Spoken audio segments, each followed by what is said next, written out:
Una nuova puntata del Notes di Antenna 3, ben ritrovati. Vediamo subito insieme dunque gli appuntamenti in scaletta per oggi. L'arte tessile tutta al femminile si racconta in una mostra Patchwork, Fantasia e Ingegno che si potrà visitare a Treviso presso Cadano Hall. Sabato 23 novembre alle 11 ci sarà l'inaugurazione di questa esposizione che rimarrà aperta fino all'8 dicembre.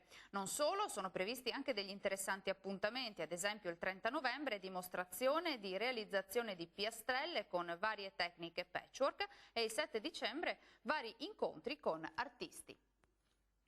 6 appuntamenti con il meglio della drammaturgia contemporanea nazionale. Al via il 12 novembre alle ore 21 presso il Teatro alla Vogaria di Venezia il nuovo ciclo intitolato I martedì della Vogaria. La rassegna che porta in laguna le produzioni più interessanti della nuova scena teatrale. Per partecipare basta iscriversi sul sito www.teatroavogaria.it.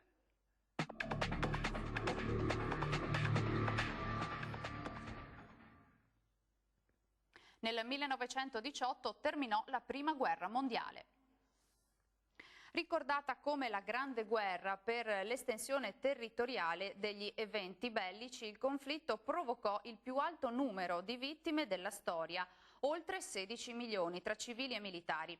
Ad essi vanno poi aggiunti i crimini di guerra perpetrati contro ebrei, armeni e belgi.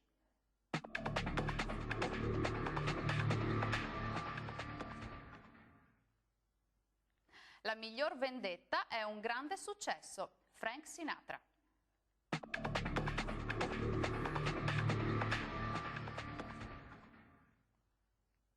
La curiosità del territorio di oggi ci porta a San Giorgio delle Pertiche, in provincia di Padova.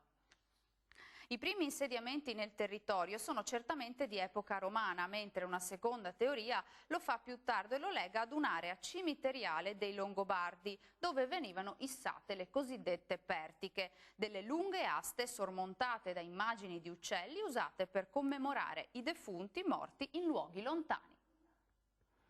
Dal Notes di Antenna 3 per ora è tutto, grazie per l'attenzione, arrivederci.